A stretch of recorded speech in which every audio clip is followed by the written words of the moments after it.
Like what? You know what I'm saying?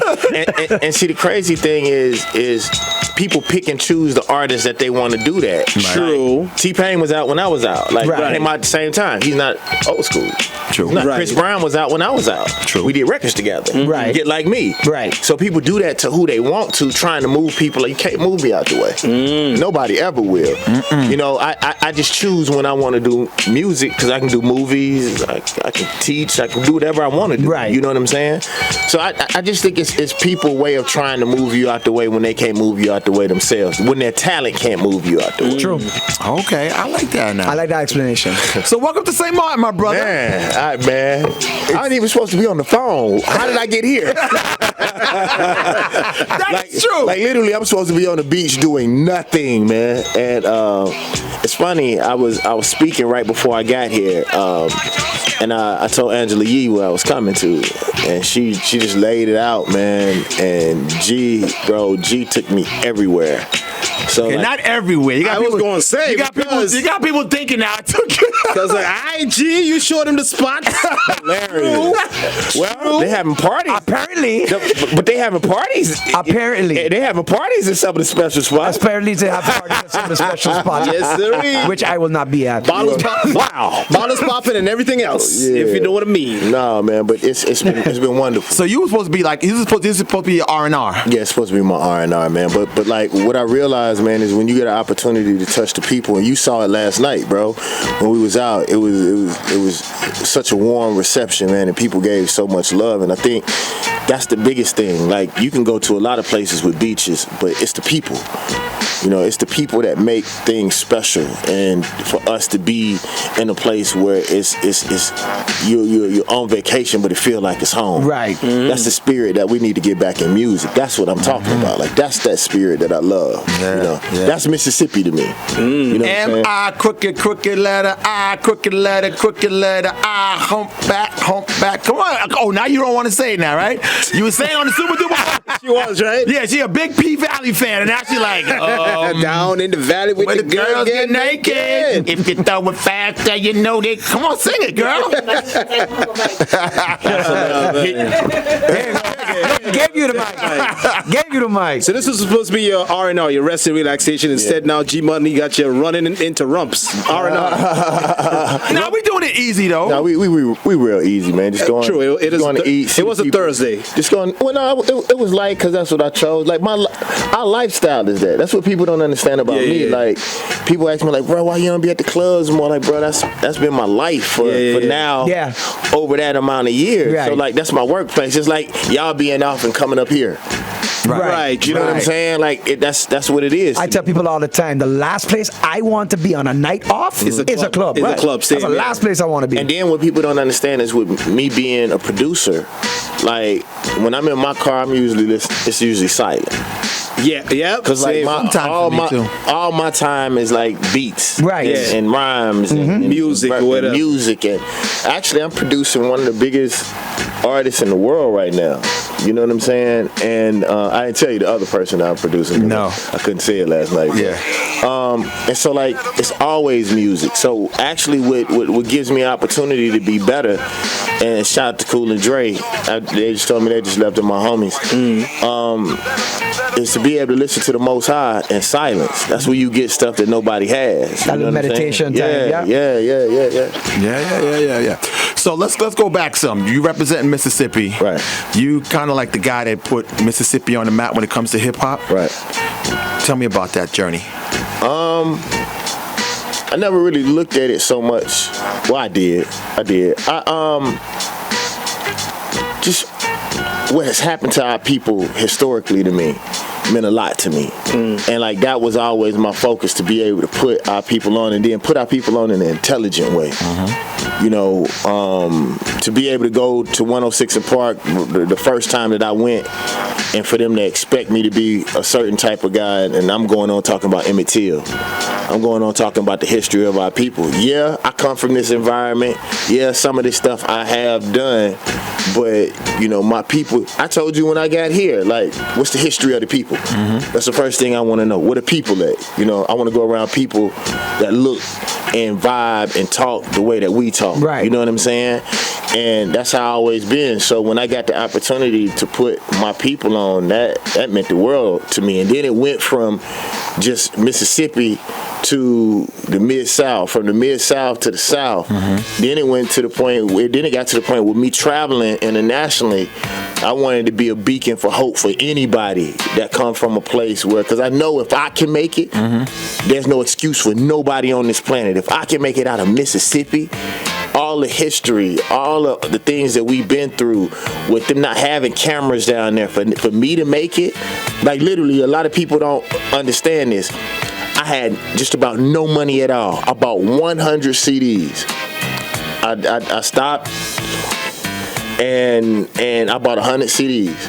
Sold them at $10 a piece, made $1,000. Bought 1,000 CDs, sold them, made $10,000, took $5,000. Kept flipping it. Bought a van and built a studio in my van. Mobile studio. I went to Walmart and bought a converter and literally used to do drops. And you got to understand, this was back in the day.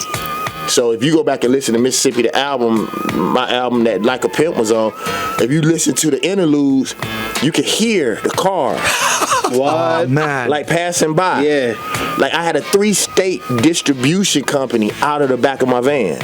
I may have been one of the first rappers like to have an online independent, like because one of my homeboys worked for, I think, like Dell or something like that. And way back in the day, and we literally built what people have now. Back when a lot of people didn't even know what the internet was at the time. So like it's to be able to be that representative. I think when what you saw last night, when the people see me, that's what they see. Right.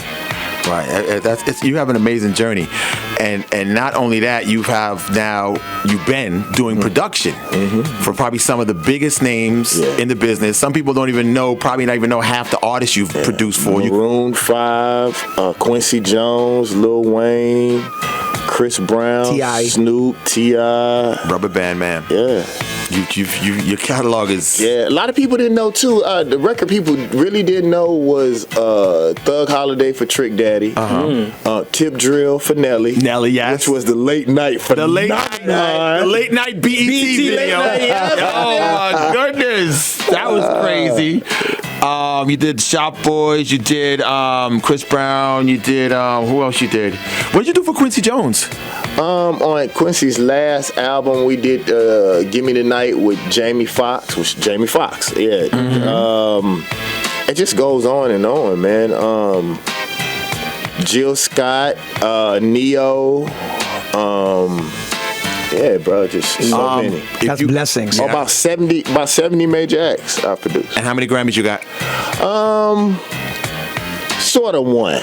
I got my first Grammy nod on Carter 3. Oh, okay. La with Buster. I did Buster. I did Buster Rhymes.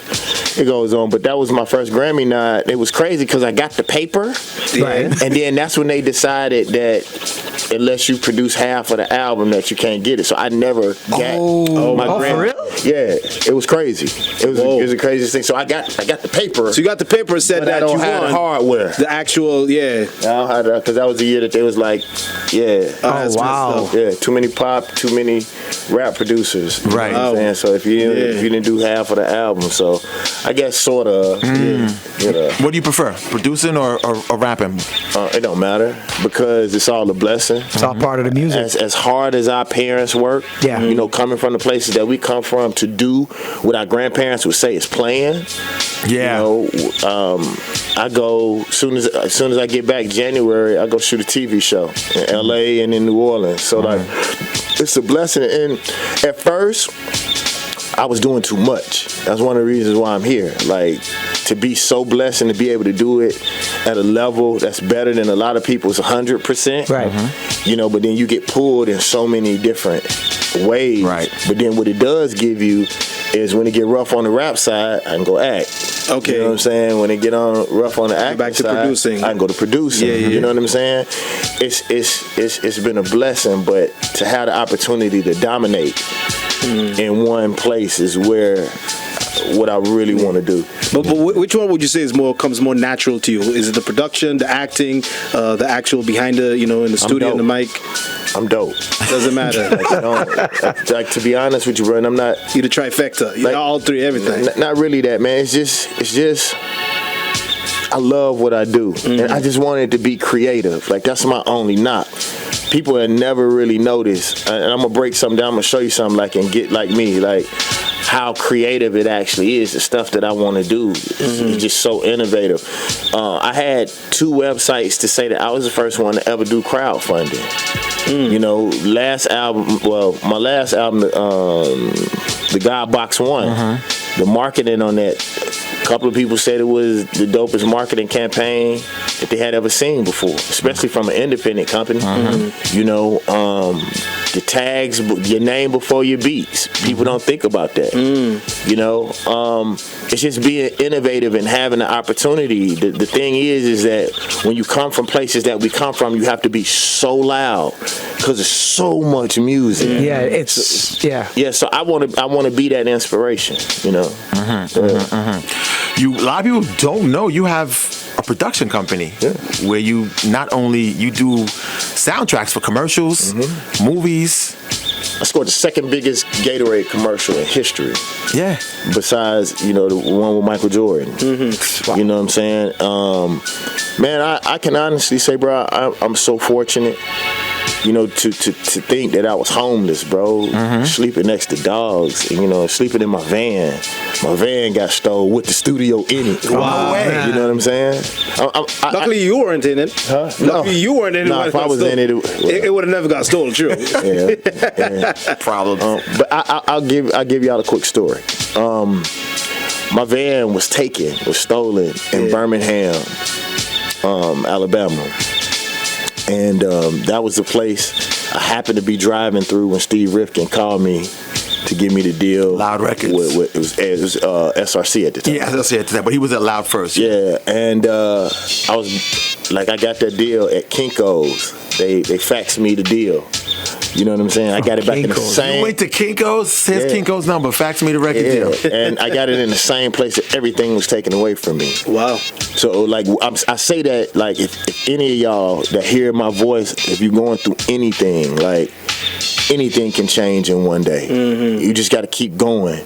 And usually when times get hard, it blocks our ability because we so in our feelings, we so in our emotions that the blessing that you're looking for may be sitting right next to you. Right in front of you. You know what I'm saying?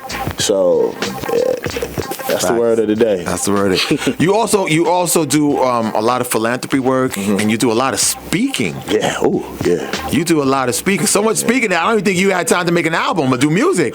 Yeah, well, we got a new album, The God Box 2, is slated to come out next year. I mean, Benny the Butcher, Conway, 2 Chainz, Tip. It goes on and on. You produced the whole album yourself? I was just gonna ask. No, probably about. You gave somebody some light? About 60%. 60%. Yeah, okay. Yeah. All right. Are you more critical on your own production, or when you get stuff from other producers? What's your reaction usually? Way more critical on myself than I am anybody else. Actually, I'm finding out that's a form of procrastination. When you overanalyze yourself. When you overthink it. Yeah, you way overthink it because when I give you an example. I just got some beats from Sunny Digital. Crazy, and it's easier because I always tell people, and this may sound strange, no matter how beautiful or how sexy your daughter may be, it's your daughter. You know, you made her, so everything about her you see and you know, and it comes from you. You know, you actually see you in it. Right. When you see somebody else, it's always, and you're always enamored with it because it's not yours. Yeah. You know what I'm saying? It's something that you don't have access to. So that's how I always feel about other people's beats. Like I hear stuff that I don't hear in my own stuff. You know, sometimes. Yeah. But But you were telling me a story how you were sending beats beats to somebody for a long time. Oh yeah. So this artist that I'm producing right now, I've been sending beats to her for 8 years. 8 years. 8 years. And like for the first 4 or 5 years, I wasn't hearing much back. And she's my friend. Yeah. On top, well, yeah. So when you send in the beats, is there response to the beats, or you just wasn't hearing anything I back? wasn't hearing nothing. Nothing. Wow. All right, and so the cool thing is one of them ended up, I guess she heard and ended up being like the song she performed on Good Morning America, right? Mm-hmm. That's one. But out of all the beats, I'm sending 40, 50 beats, right? So I get a call when the pandemic happened.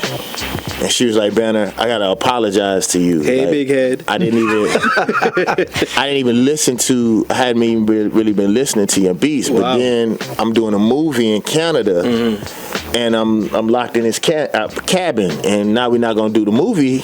And so I've been working on the album.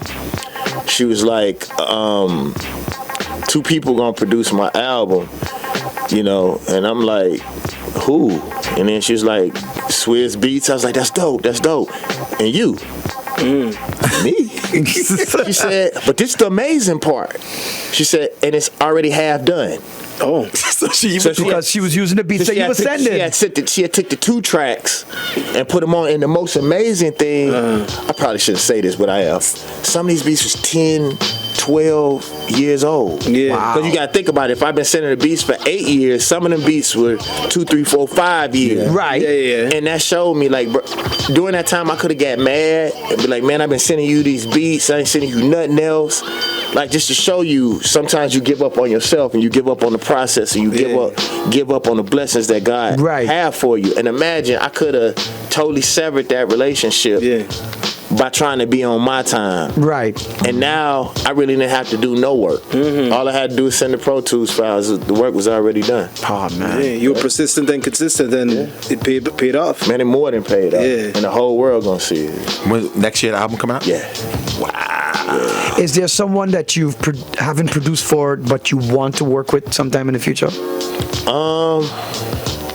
Well, I love to work with a lot of the new artists. I love to work with some of the artists that's doing Afro beats. But as far as like in what I come from, I always wanted to work with Andre 3000. Oh, like, man. Most of the people that I've ever wanted to work with, I've worked with at some capacity. You know what I'm saying? Some capacity in some kind of way, either feature a beat on a video game, in a movie, at some kind of point. And one of the things that I tell the younger artists is like, if you paying for a feature, what I used to do is pay for the feature, but I wasn't paying for the feature, I was paying for the relationship. Right. Okay, right. So if you getting a feature and you don't meet the artist, you don't talk to the artist, it doesn't even make sense. you wasted your money. Right. Yeah. So like I would use my features, or at the time the record label's money, to build my Rolodex. So, I got an opportunity to meet all the people that I looked up to. And it was way, way, way, way bigger than a record. The exceptions of that was like Chris Brown, because of our friendship. I've been knowing him since he was 14, but for the most part, most of the stuff that I did was to gain a relationship. How'd you not make a record with Andre 3000? It just never happened. Just never happened. Like, And if you are, don't do a flute music part 2. Please. Let me tell you something. I would tell y'all something really, really funny. Way before the Flute album. Right. The Flute album. When I did, when those pictures first started popping up, right? I literally was gonna ask Dre to come on my podcast and just play the flute. Oh, okay. Like, imagine us being like right now. Right now. Right now. We talking right now, and then you hear. Like over in the corner is literally you pan, like she pans over right now, and it happens to be Andre in the corner. Yeah. And it not be a joke, it be dead serious. Yeah. But that within itself, one, is amazing. Yeah. That you got Andre 3000 playing anything or in the studio. Period. True. I tell y'all another story. Andre was supposed to been and this is how, and I'm serious about this. He was supposed to be the first guest on my podcast. How long have you been doing the podcast? We did over 100 episodes. So y'all go check out the David Banner podcast. New studio. Yep. Yes, he did see that. Yeah, we took a 2-year hiatus, but I called Andre. Andre said, "I like what you're doing. I like what you stand for. I want to be a part of it at some capacity." But for Andre, that can mean anything, right? He called me a year almost to the date to respond, and I had done like 50 episodes by the time. He literally, and he apologized. He's like, "Banner, I don't keep up with time."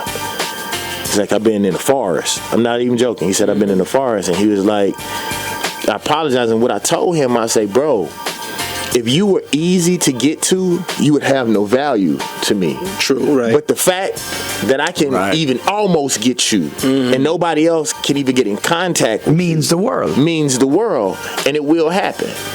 And so I'll hit them every now and then. Like, you ready? You ready? And when the day come, it be the day when it's supposed to happen. Yeah. But God intended it for it to happen. Yeah. You sound like a very spiritual guy. Are you like really big into like manifestation and everything? Like once you think about it long enough, it's gonna happen? Or are you more the type that if it's for me, it's for me, it's gonna happen? A little bit of both, but more in the manifestation. You have to lay the groundwork, both mentally, spiritually, and physically. But then you have to have faith enough in the universe to know that it's happening. Right. You know what I'm saying? Because sometimes when you keep at it, that means you don't believe. Like I don't know if I truly believe in this, but I heard a man say something that's so powerful. He said that he doesn't believe in mantras and saying stuff over and over again. Right. And they were like, "Why?" He said, "Because if you ask me for $100 and I say yes, you keep asking me again, it means that you don't believe. But if you ask one time and you know that it's coming, you ain't got to say it but one time." That makes sense. I told somebody, like, I don't believe, I know. There's a difference. When you believe that there's 1 inch of doubt, I don't know. I don't believe. I know that I know that I know that I know that I am. Regardless of whether anybody sees it or not, I know I am. And also, like what you told me last night, we had a little conversation about God, about believing in God. Right. You want to repeat that? That was kind of deep, what you said. I said most people don't believe in God. You can tell that they don't believe in God because they're scared, because they doubt. If God literally bounced you on his, her, or its knee, the way that we act as a people, you'll be out here slapping cobras. No, I'm dead serious. I'm not playing. No, I'm dead serious. Like, God, my pops. Don't trip. Let me jump off this building real quick. Yeah. He got me. Yeah. He got me. Let me go swim next to this well. You know what I'm saying? Yeah. I tell y'all right now, if y'all want to hear more from David Banner, y'all go to davidbanner.com. I got something really, really, really special that's going on in the States this summer. And I want everybody to fly over to Atlanta for. Go and sign up for the mailing list right now, because once the world knows about what we're about to do, we're about to do something to try to connect the diaspora. And we may have to go directly to the people. So y'all make sure that y'all go to davidbanner.com and sign up on the mailing list. Go check out the God Box, my last album. That's really important to me. God Box too. I'm hearing some good stuff about this. Oh yeah, man. I'm hearing some people like who got like sneak peek listens and like, yo, this is gonna be like bananas. Charlemagne said that the last God Box Was his may have been one of the best albums of the best album. Yeah. and very, very political. Really, really dope.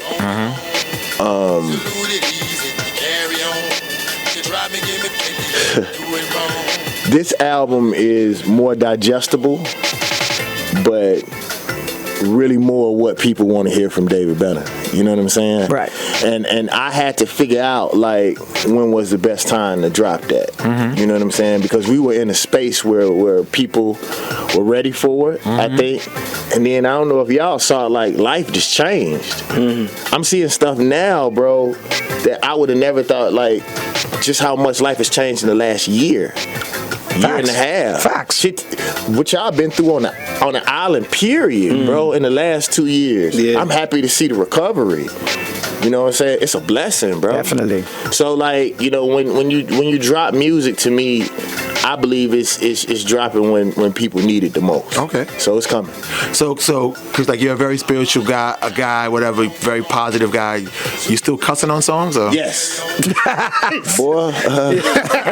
I want to know. Forgot what he said. God got him. God got his back, God man. got him. Well, I believe that God is all. People have a tendency of making us believe that God It's just one is good. specific thing. Oh, right, true. No, God is everything. Everything, yeah. God made everything. God is omnipotent.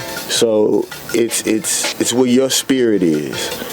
You know, for me, I always said that I wanted to be the Harriet Tubman, the male Harriet Tubman of rap. Like, to be able, I'm one of the few people who can toe those lines and, you know, have people trust. And so, like, to be able to go back and then take people to where I am now, to go back and take, there's not many people that can do that. And I'm grateful to be able to do it one more time. Okay, good stuff. Yeah. The name, David Banner, we all know, I mean, the Hulk. But how did it become about? You get that mantra, that name? It was given to me. Wait, that's not his real name? No. For real? No. I always thought that. I always thought it was. I swear to God. And now- David Banner is David the Hulk. Banner. That was the But reason. Bruce Banner. No, it's both. David Banner was the TV show with Correct. Lou Ferrigno. Oh, okay. Oh, right. And then Bruce Banner was the comic book. And then if you remember in the movie, what they did was they made the dad, David Banner. David Banner, Correct. and made the son. Yes, that's correct. Correct. Okay. And yeah, it was sort of how I am now. Like, I was like, when I'm not on stage, it's this mild-mannered book reader. Okay. But then the other side of me, or when I get angry, I have a clinical anger problem. Really? But like, Clinical. people don't notice it now because I meditate so much and go to therapy. You fool me. You seem like such a cool, calm, positive guy. Well, because I work on it. Yeah. Because I work on it. And you got to think, man, all the stuff that we've been blessed with, especially the way that life is now, if somebody can make you mad and you'll give it up that easily, then they control you. They control you, yeah. You're a slave to them. And your anger is the mechanism that's used. So if a person says, okay, I want to take everything from him, they can go get the police and be like, y'all stay close. Come and say one word to you, they know you gonna react, and then the police standing right there, they come and get you, it's over with. Right. So like me, I had to learn, like I've been too blessed, you know, I've been throw it all away. able to throw it all away because of anger. That's Right. weakness. Because of someone else controlling. Yeah. So I work on it every day. I meditated before I came here. And then when I leave, I'm going to the beach, sit in front of the sun for a minute. And calm So you down. gave yourself the name David Banner because of what you... It was given to me. It was given, okay. And then I took it. And the reason why I took it was just because you said that I would go into big meetings and people are like, I know you, but I don't remember where. And I was like, okay. Yeah. Because you got to use everything that you possibly can, as long as it doesn't compromise your manhood and your spiritual beliefs or womanhood. But were you free to use the name, or did it have legal complications when you used it? Did Stan Lee call you?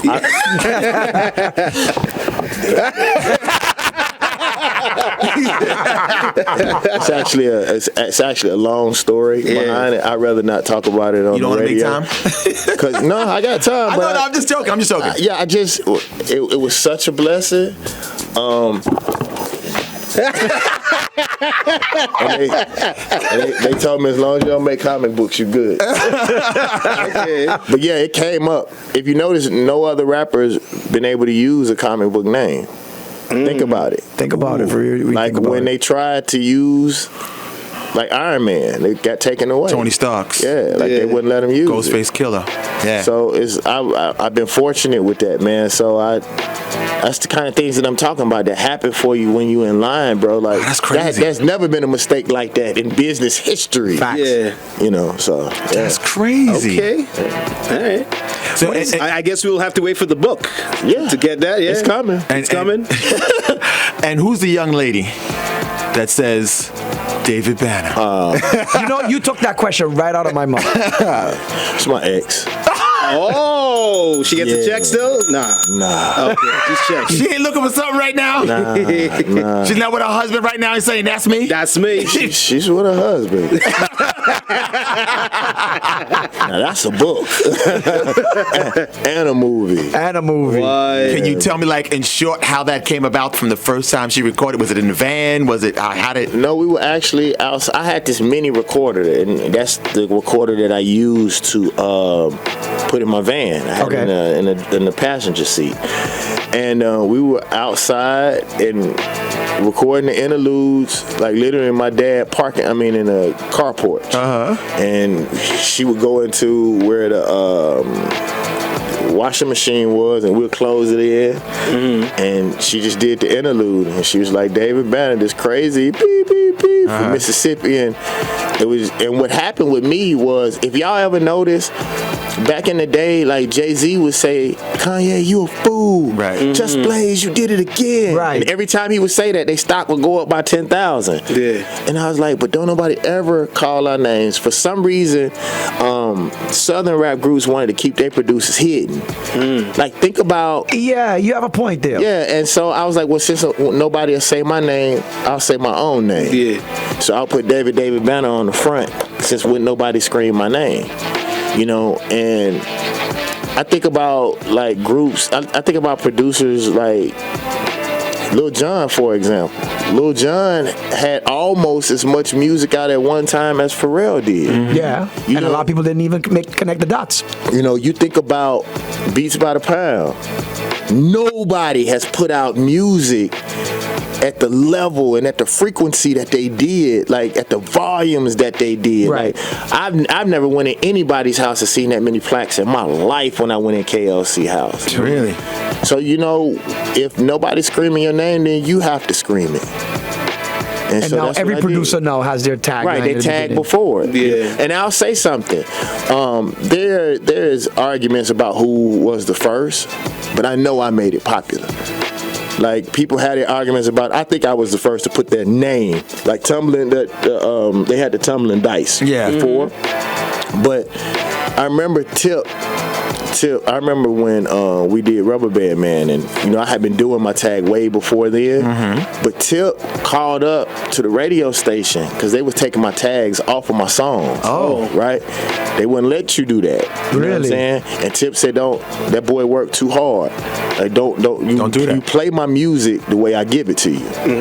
And from then on, the tags have been on. Yeah. So they was taking the tags out of the music? Yep. Yeah, They edited them off. Yeah. Same way that y'all, like, somebody cuss and you edit it off. Yeah. Wow. And especially because mine was David Banner at the beginning. You know what I'm saying? Yeah. Wow. Yeah. What about the blackface? Because if you go on your website, that's one of the first things that you see. You have on the cap right now. Tell us a little bit about that. Why is it, you know, your logo, you would say? My clothing line is just about the people, the red, black, and green. You know, Marcus Garvey laid the foundation, you know, for us to be about the people, the blood of the people, the land of the people. You know what I'm saying? And I wanted a liberation flag. I wanted something for our generation, so I made it bright. I amped the colors. Yeah.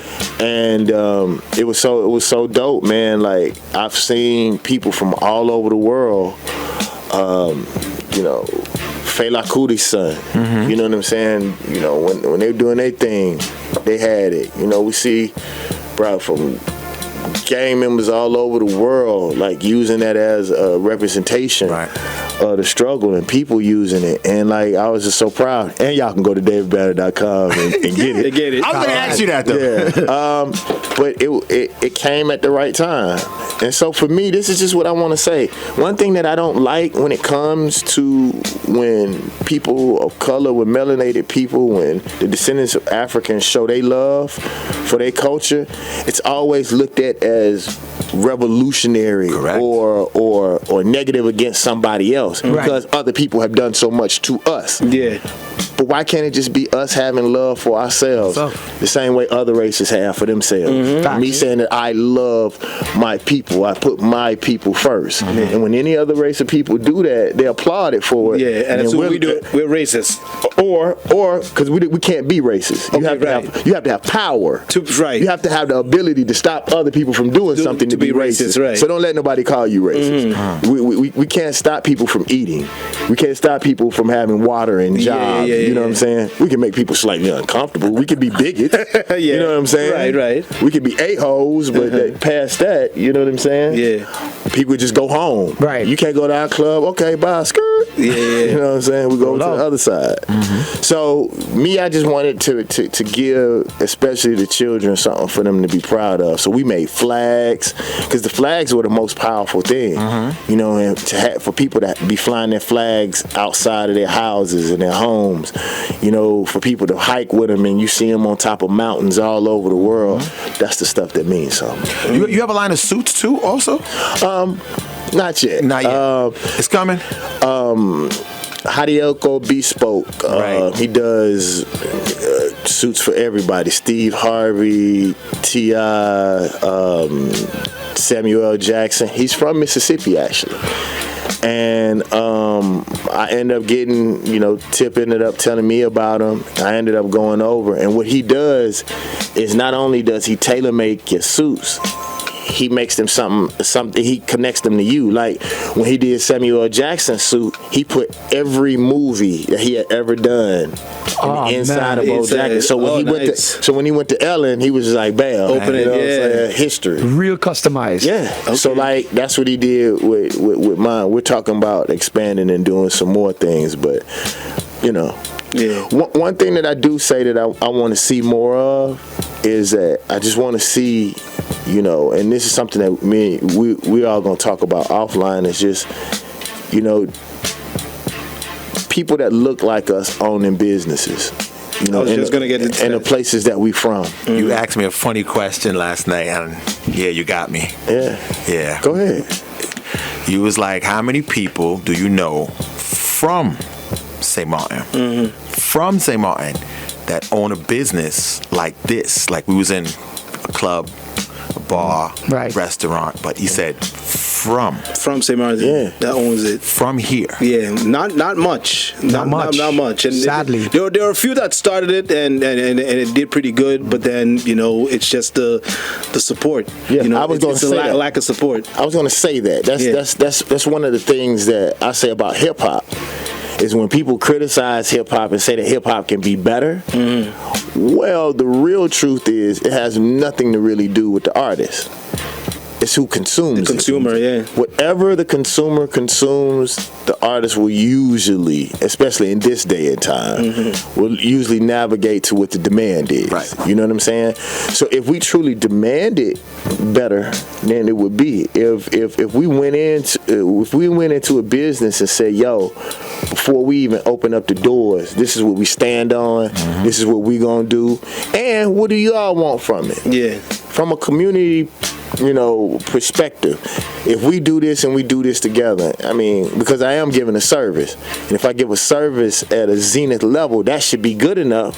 But since it's not, what can I do? What do you want? Here's the contract. Yeah. And let's take care of each other. Right. That's what I want to see. We already, we're talking about some things, but that's what I want to be the light for.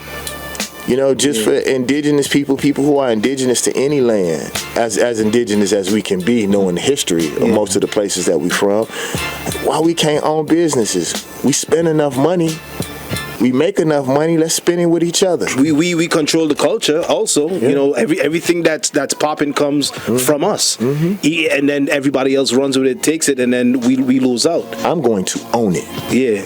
Like, that's my plan from now on. We're gonna own it. And that's what we're gonna bring to Atlanta in the summer. Yeah, because you talk a lot about, you know, financial literacy and black empowerment, especially when it comes to finance. Have you ever like sat down with a lot of your peers that you see like getting all this money and just spending it all over the place, and then talk to them like, listen, I mean, at the end of the day, it's your money, but we need to put it into something else, like into our communities, and you know. One of the most amazing things just happened to me about a month ago. I don't know if y'all saw the Soul Train Awards when T-Pain got his lifetime award.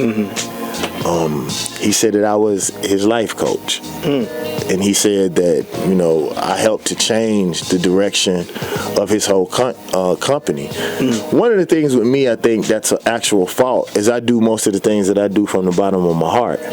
I don't really do it. I think that it comes from no acknowledgement, from a spiritual place if you do it the right way. But it does help when people do acknowledge you. And you know, from some of the relationships that mean the most to me, like, you know, I hit up Kyrie when Kyrie was in the middle of what he was going through, his storm with the NBA. Yeah, like, I literally hit him up on Instagram and was like, hey, bro, if you ever need somebody to talk to, like just to talk to, call me. He called. One Sunday, I was sitting on my porch and, hello? Yeah, this is Kyrie. Kyrie who? You told me to call. Crossover, you know what I'm saying? Dribble. Yeah, Uncle Drew. Uncle Drew, yeah. And we literally sat on the phone for like an hour. Yeah. And I'll tell y'all, even though the connection didn't happen, man, one of the things that meant the most to me in my whole career, one of the things, I was driving in Atlanta, and this is when Offset had just got out. Yeah. And I was like, what's happening, bro? Driving by. He was like, OG, stop for a minute. And he was like, bro, I really want to do better. Like, I don't know how. Like, can you help me? And for somebody, that's when the Migos first went. Yeah. For somebody as young as he was, as successful as the Migos was, like, at that point in history, right? For him to be like reach out, OG, like, I want some help, and to open up his heart and be like, man, I don't know how to do it. That showed me, man, that these children are waiting on us. And it's not their responsibility. They are our responsibility. They didn't ask to be on this earth. They need guidance just like everybody else. Exactly. And some time. And in most cases, all they want is just somebody to show them some attention. That's it. It don't cost much. Yeah. Now going back to Kyrie, do you think it's fair the way that we get judged and treated? Because when Kyrie said what he said, you know, they came down hard on him. When other black celebrities and black people in the communities, when they say things, you know, the people come down on them. But when other people of other races basically do and say the same things, they don't get the same persecution as us. Do you think it's fair, or do you? And when I say fair, F-A-I-R and also F-E-A-R. Life ain't fair. Right. Like, it may not be fair to them that we are the physical depiction of the Most High. That may not be fair to them. Who knows? Like, that's how I look. That's what I believe. Right. I believe that we are the closest thing to God on this earth. I believe that with all my heart. So to a certain degree. No, you don't believe that. You know that. Okay. Yeah, I know. Thank you. But this is what I will say seriously. It's gonna be unfair until we get our own house. Like, for some reason, we think that we can come into somebody's house or live in somebody's house, be up under somebody else, and that it's ever going to be fair. It's not. You know, that's like your child telling you, I want to sleep in dad bed sometime. Yeah. I'm in here. I'm in this house too. Like, no, you in my house. Yeah. Right. So I just think it's going to take a couple years or 10 years for us to get our own. And you get your own and you don't have to worry about it. one of the most amazing things that I can say to y'all, and I tell any artist this on the planet, please listen to me. Listen when I say this. You are successful if your talent can take care of your monthly bills. Capitalism and consumerism makes us want to compete against Drake or David Banner or who. You don't know what any of these people did to get in the position that they're in. Right. If you playing the bass guitar at your church on Sunday pays your house note, you won. If you don't have to wake up and work for somebody else, I wish somebody would have told me this and I would have listened. Because sometimes we get discouraged if we don't go platinum or if we don't go gold or we don't have an opportunity to play NBA. Or you're not viral or whatever. Right. Yeah. And man, I remember telling Big Crit, who I think is one of the people who's like the BB King of our generation, right? Crit, yeah. I said, Crit, man, like, it don't matter about what people think. Every time I go to one of your concerts, it's sold out. You'll be here like a Tribe Called Quest when everybody else has failed or everybody else has faded out. That's what really matters.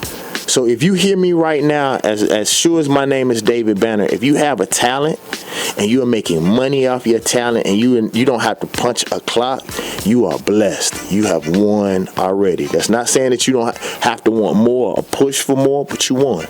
Outcast, you listening? I am listening. You're making money off your talent out I here. am listening to every word. Cass, bro, when I came in here, bro, just in the time that I was sitting in here, bro, you named almost 7 events that you turned down. Just like, nah. So literally, you're not an outcast anymore. Those days, you are literally Andre 3000, dog. You have transcended to the flute level, G. To the flute level. I love it. I love it. Yeah, and I do want to say this, man. I am proud of Dre. Like, for somebody to stand in the midst of any type of criticism and stand at the precipice and say, this is who I am spiritually, I'm going to do, because I believe that as artists, the culture shouldn't dictate us. We should dictate the culture. And when they started giving us money, Right. we stopped. We gave up the ability to guide the boat. Right. I tell y'all something that made me step away from production for a while, and this happened to me for real. I'm not saying that I started the type of music that they do in the South or none of that kind of stuff, but what I am saying is I'm a part of it. You're a pioneer. Whether Sure. it's a big part or a small part, I am a part of it. Definitely. So I remember this young white A&R telling me what I should do on a Southern rap track, and he felt comfortable. Maybe R&B, maybe, but not R&B either. Maybe classical, maybe country, maybe not even rock. Like, we have allowed people to feel comfortable about dictating our culture. Yeah. Really? I was like, man, I gotta fall back for a minute. Because I can't swallow that. The fact that you feel comfortable enough. He almost brought up the Hulk. He did. Yeah, he really did. But like, that's how we should be about our culture, man. But it's been like that for years, bro. For years, from when hip hop first started, it's, oh no, you got to do it like this. No, it'll never be commercialized. It'll never be This won't ever sell. It won't ever Yeah. sell. And this and You got to look this way. You got to talk this way. Well, I think that's for some. Like, for some of us, they didn't say anything. right. They were afraid of me. And maybe it was justifiable. Justified. But like, people will find a way to manipulate you. You know what I'm saying? But the real truth is, when you step in front of a mic or you step in front of a drum machine, no one has a gun in your head telling you that you have to do anything. Right.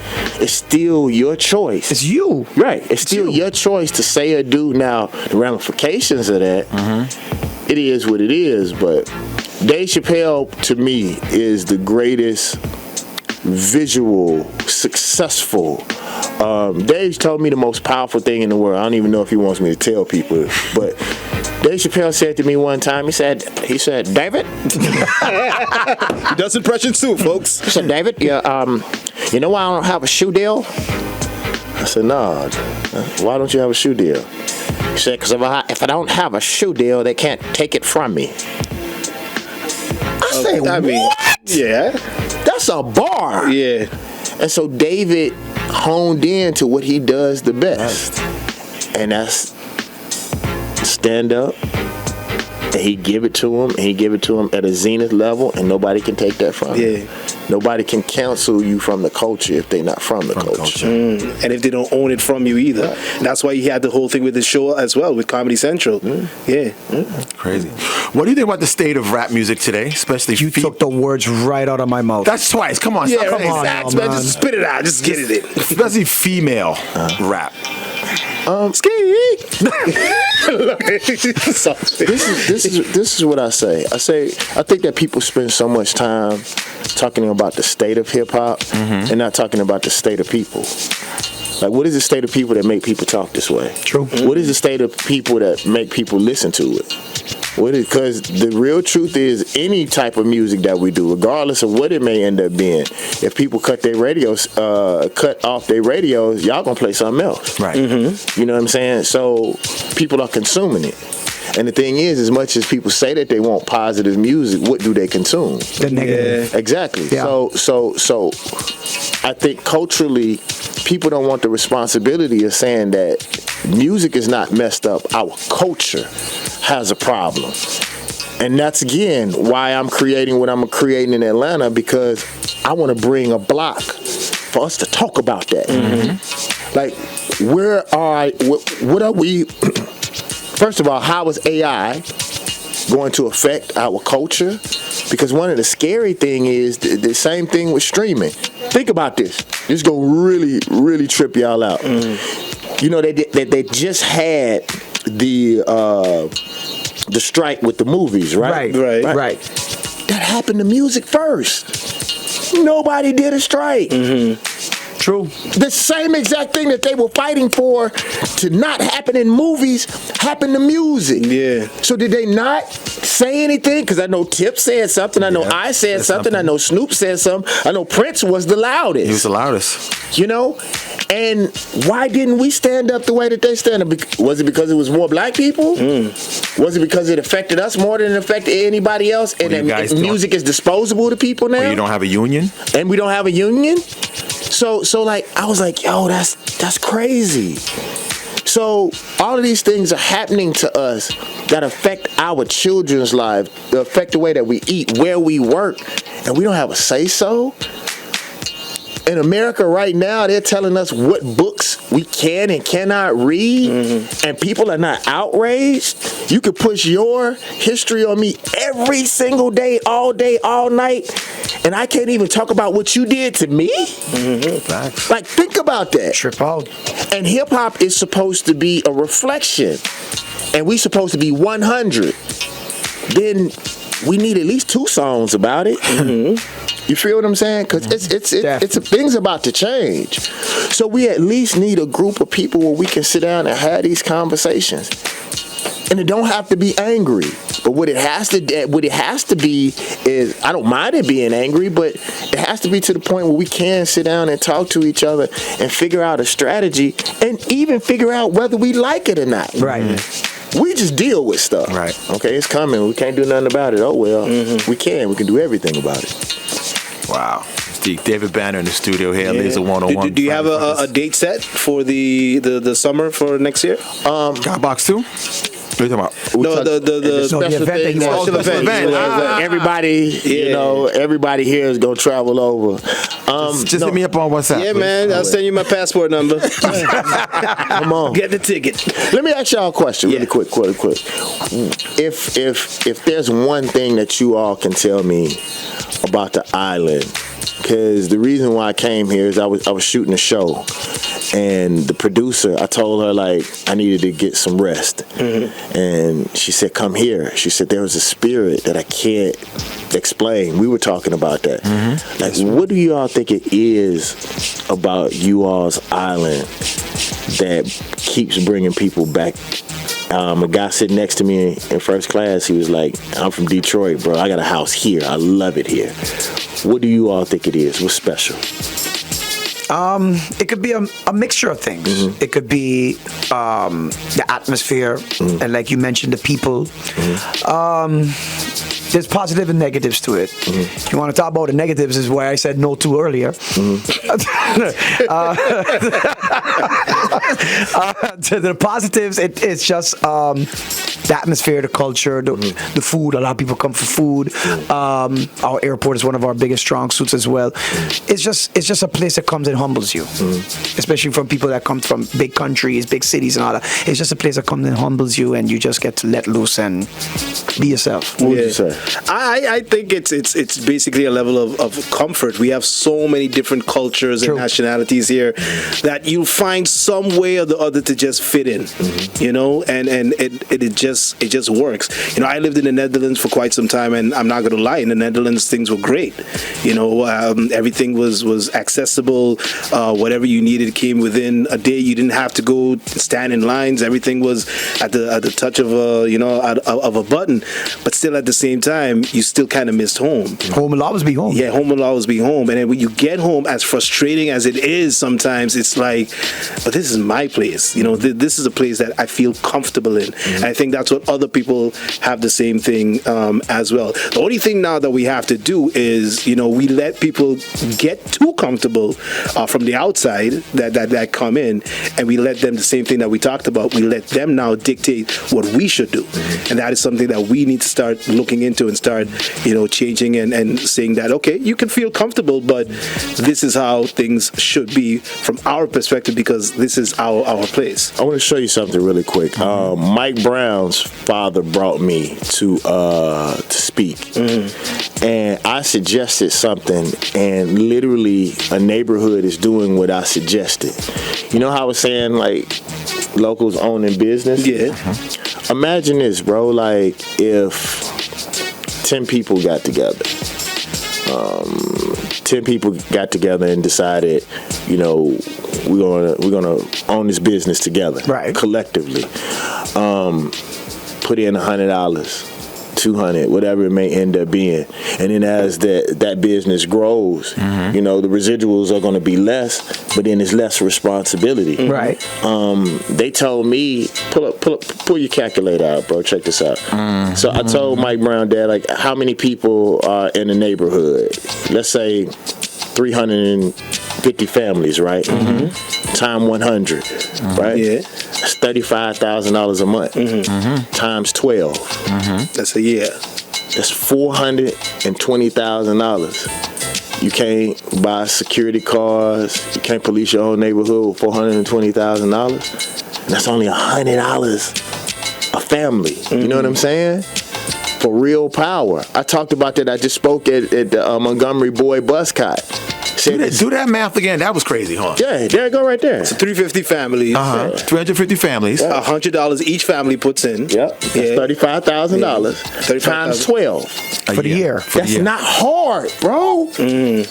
Like, we in our head, emotionally, we make this stuff feel hard. It's not hard. We can't cop a couple of Airbnbs for that amount. Yeah, absolutely. You feel what I'm saying? Because we spend $100 on less or whatever. Yeah. You know. So yeah, and like you said, this is a true investment. I've done worse with a lot less. Yeah. Right.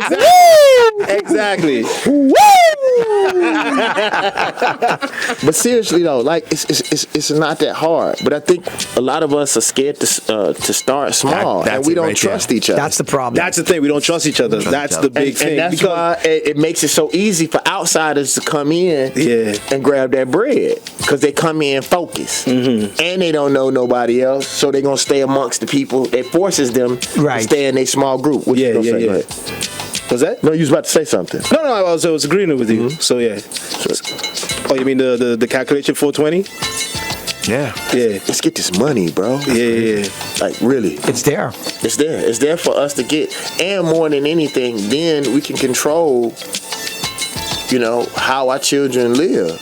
You know, they got schools in the States that tell black kids that they can't wear their natural hair. Locks are your natural hair. Like, you letting God do the work. How dare you tell a black child or a descendant of an African child that they can't wear their natural hair?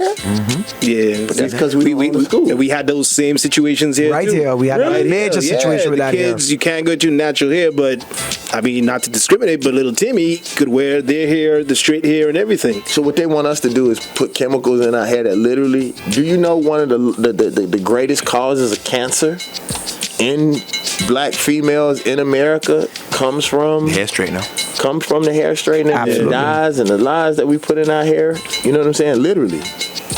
You know what I'm saying? So kill yourself. But we don't want to see you look. We don't want you to make us feel uncomfortable by you existing. Yeah, and the excuse they gave was it's a distraction. Yeah, that was what they said. What? Yes, that was. Distraction? No. Exactly. It's a distraction from their education, is what they said. How? I have no idea. Nobody knows. Yeah. We talked about we talked about Oh, this yeah. amongst ourselves Yeah. on there. We've talked about this. What the funny thing is the fact that they are able to dictate our human bodies. That's a representation of and a connection to a lot of stuff that happened in the past. Oh, yeah. For me to be able to tell you what to do with your body. But you know, the easiest way to not have to worry about that is us loving us. Facts. Like I told you that. You remember I told you that when we were sitting at the club last night, and we literally just was sitting there people watching. And he was talking to me about the amount of people that were coming up to me, and it was coming up to him. And I was like, bro, especially with you being on the island, like, how does that feel? And I was having this conversation because I knew that he could relate to what I go through every day of my life. And he said the same thing that I said. I love my people. And the fact that I study my people, even in their most ratchet moments, I even understand why they do what they do. Yeah. So I even love our people in those moments. Yeah. And I thank y'all for allowing me to come here and have rest. Thank you for Thank taking the y'all, time, man. and I thank y'all for having me up here, because I usually don't do interviews when I'm resting, man. But like, we hit it off so well, man. And what's crazy is he talks so highly about you all when he not at work. Oh, shucks. No, I'm dead serious. No, I'm dead serious. And let me really quick. And the reason why I tell y'all that, because we always hear the negative. Yeah. Right. Yeah. Oh man, so and so said this. Oh man, he trying to get at your gal or whatever, blah blah blah blah blah. But we hardly never hear, man. Positive. Dude, man, like they were really talking really good about you, bro. Yeah. We don't even feel like that's the truth because we hear so much negativity. As soon as you walked in the door, I said, "Here's the guy I'm always talking about." Yeah. Yeah, that's facts. Yeah. That's facts. So like, man, like for y'all to bring me, like I almost felt like I had to come I'm glad you did. for us to continue the love. Yeah. You know what I'm saying? Definitely. And maybe, just maybe, us having this conversation will open up an opportunity for us to do something together that's amazing and that's great. You know, I always believe everything happens for a reason. You are here on this island for a reason. Divine You might intervention. not find out. It might be 5 years from now, and find out the reason why you're here on St.Maarten. But it is a reason why you're here, and I really believe that, and that me and you connected the way we connected so far. You know what I'm saying? Yeah. And it's just, it's supposed to be. Yeah, well, I love y'all. I appreciate y'all for having me. Elections in the next few weeks. Maybe that's why you're here, David. You're running on the list. Yeah, all right. New prime minister. Yeah,